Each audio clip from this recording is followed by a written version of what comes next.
Hi everyone, and welcome back to my channel or whatever. Honestly, it's been like a couple months and I still don't know what I'm doing with YouTube, but you guys seem to be enjoying it. I'm enjoying myself, so why not, right?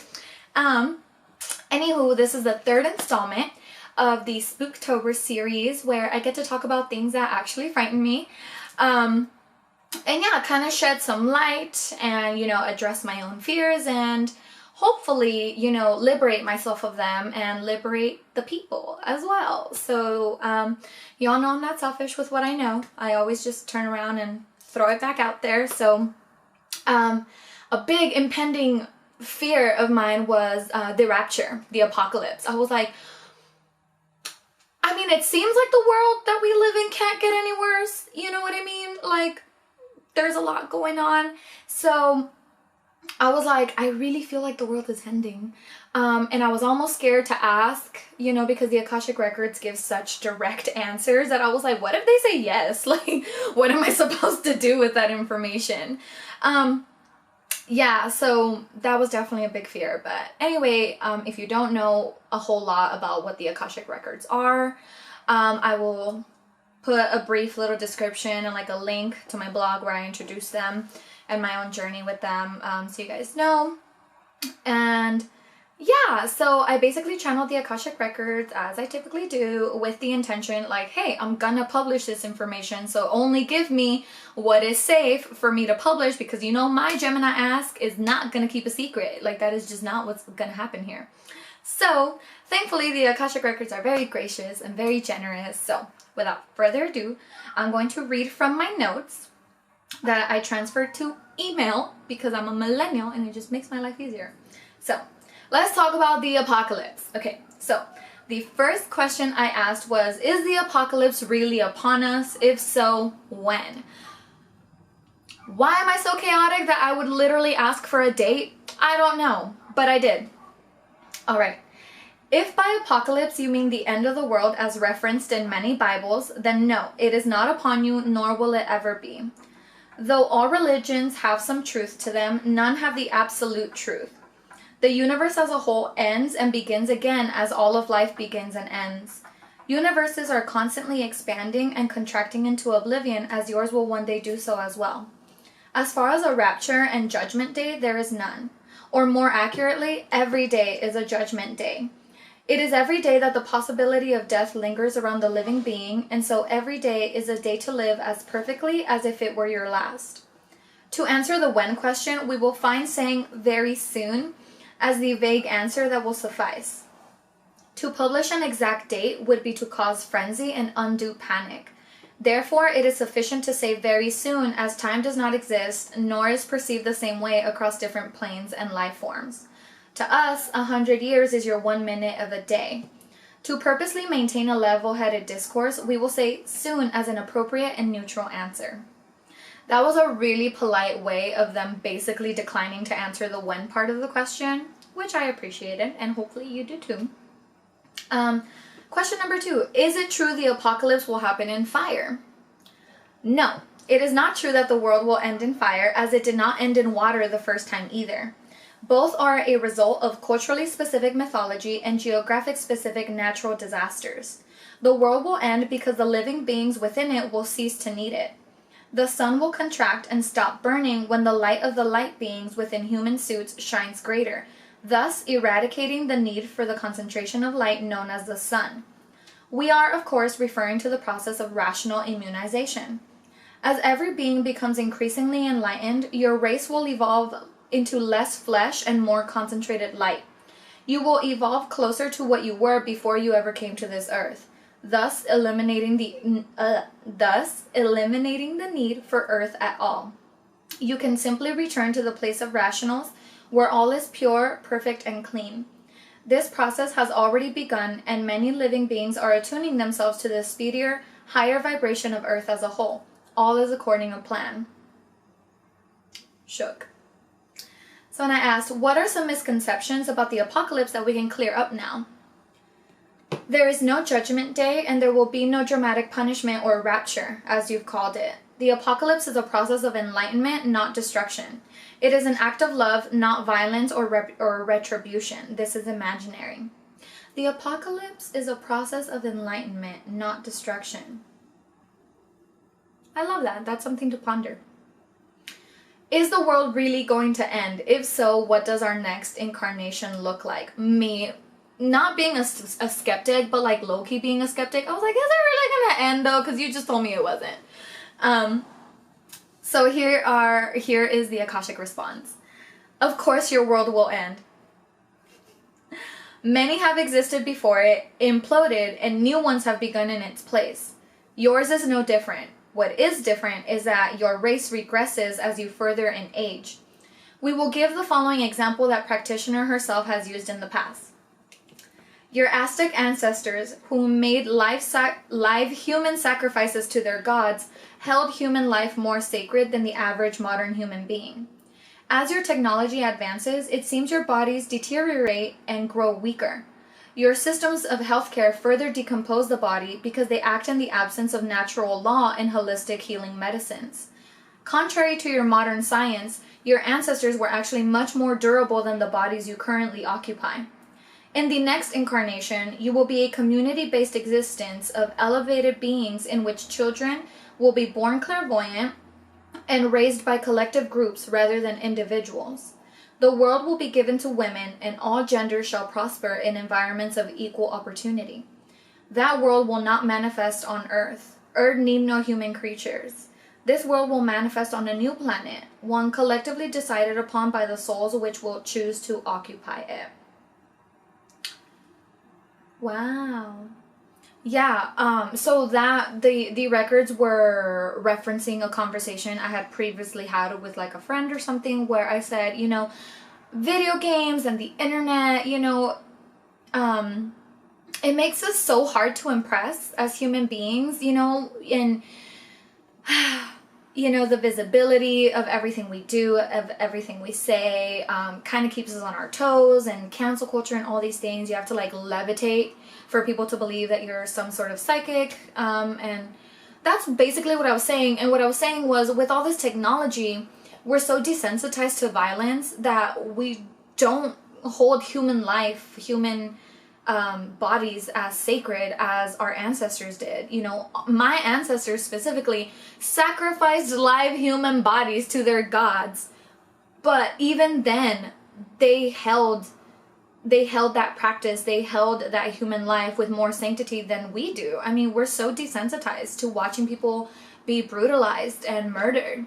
And yeah, they're agreeing. They're like, yes, that's true. As your technology advances, your humanity decreases, is what they're saying. So we deserve the apocalypse at this point.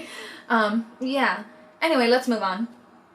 What can you tell us about the end of the world? How will it happen? Through enlightenment and ascension into light bodies. As previously discussed, your human bodies will evolve into more and more fluid or light-focused bodies.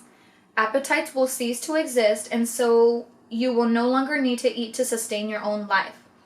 The body will heal itself of any fault or injury through simple laws of nature and adequate exposure to the elements. Many will enlighten themselves through meditation and spiritual teachings of the great teachers sent to earth, many whom are already living and speaking among you. Others yet to be born, and many, many great teachers of the past whose teachings still ring true. All will receive the same messages in infinite number of ways until all reach the same conclusions, and thus shed the human condition and eliminate the need for earth. If you're an intuitive out there, an energy worker, a tarot reader, Reiki master, whatever, let me know if that resonates for you in the comments, because I've noticed as my psychic capacities, you know, develop further and further, I do eat less. Sometimes I don't eat at all. And my taste, my diet has greatly changed since I started this spiritual path. You know, a year ago to now, I eat completely different. I'm vegetarian now, slowly working my way to veganism. I only really need one full meal a day Sometimes two. So let me know if that resonates for you, because that resonated for me very deeply. I was like, that's true. I find myself eating less and less. And I find myself eating more intuitively. You know, if I wake up with like the hunger for a freaking banana, like I will drive however long I have to get that specific banana. Let me know if that's true for you too, because it can't just be me, right? It can't just be me. Okay, number 6. What are some signs that the world is ending? It is happening now already, all around you. Thousands of people picking up the tarot, the astrological sciences, and even Bibles. All aspire to reach the divine, whether consciously or subconsciously. All souls reach for the infinite, and all will find it in whatever way suits them best. Some through spiritism, others will first begin with religion, then choose to abandon it, and still others will reach for enlightenment through the scripturation that is universe and disenchantment. As previously mentioned, divine guidance and assistance is already there among you. Simply reach for it. Ask us to guide you to the method most appropriate for your elevation, and we will take you to it. It's referencing a book that is available for free online called Universe and Disenchantment. It may offend your logic a little bit, but it very deeply resonated to me, specifically in my soul. And the minute I stopped reading it, I became 10 times more psychic than what I already was. So I highly recommend it. It can be a challenging read, but I loved it. Read it from your soul, not your mind. Number 7. Is God really going to make an appearance on our world before the rapture? Because, you know, everybody talks about the second coming. So I was like, I'm here for it. I'm like, where is he? But yeah, so I had to ask. I was like, okay, well, if the apocalypse isn't coming, then like before our world naturally implodes, will we see God? Like, will we see a physical manifestation of God the source? Absolutely not. There is no need. God exists in all places, in all persons, and at all times. How can God make an appearance when God is all that is? In every rock, every tree, every infant that exists, there is God the source. Even if God were to make a miraculous appearance in the form of your choice, God would be condemned as witchcraft by God's allegedly most devout. There is no form God can take that would absolve God of faithlessness and criticism. It would be a waste of time. If you truly wish to feel God and to know God, it is enough to invite God into your mind's eye, into your heart, into your home, into the bed in which you sleep. The proof is in the feeling. Your life, your perspective, your entire world expands beyond that which is comprehensible to you at this time when you choose to know the source known as God. There is no higher proof than personal experience of this energy. So invite the experience. I mean, the last time that we had a physical incarnation of like godliness was Jesus Christ, and look what we did to him. So I'm gonna go ahead and accept that. How can intuitives, healers, and energy workers help prepare the collective for what is to come? By connecting to those who are especially lost. So long as no harm is done onto you, and so long as there is no threat to your energetic boundaries, invite others to chat about your lifestyle. Teach in casual conversations as much as you do in formal trainings. Make source energy accessible and easily digestible to all connected to you. Invite others to take their own journey and judge them not when their journey differs from your own. All will reach the same conclusions, but not everyone will reach them at the same time or in the same way. Help as others want to be helped, not in the way you believe they should want help. Help as others want to be helped, not in the way you believe they should want help. Team. All of the healers and energy channelers are instruments of the divine and are doing a noble service simply by living their truth. To those that take it a step further and share their knowledge to the best of their abilities, we send thanks and support for their goals. To practitioner, we publicly and lovingly send praise and respect. Her efforts are noble and born of a pure desire to satisfy curiosity and invite others to share in the larger cosmic conversation. Please include this part in your video, Denise. We want it to be known that we are proud of you and grateful for your work. I have feelings.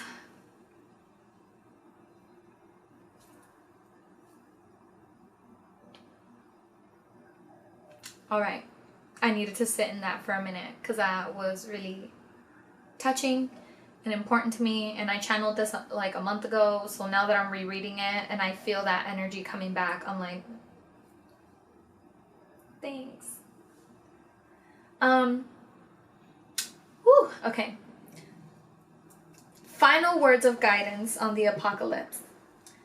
There is no need to panic or induce any type of fear. All will go according to plan, and all will reach the same destination in due time.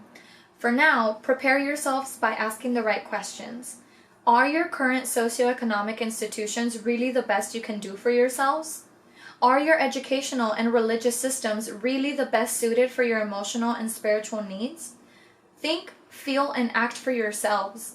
All human beings, without exception, carry a light within themselves that ought to be valued and allowed to be an internal compass. Seek it inside yourself, and when you find it, create opportunities for others to find theirs too. That is all that is needed of you at this time. Amen.